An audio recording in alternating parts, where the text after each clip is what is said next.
Hi, I'm Tom Simmons. I'm a member of Parish Council. Stuff the Truck is coming up on March 27th and 28th. This month we are collecting items for the Hope-Filled Relationships Free store located at the Grove Avenue United Methodist Church.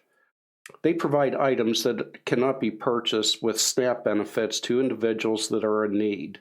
They are asking for dish liquid, laundry detergent, toilet paper, diapers, trash bags. The truck will be parked outside of the church. Thanks for your generosity.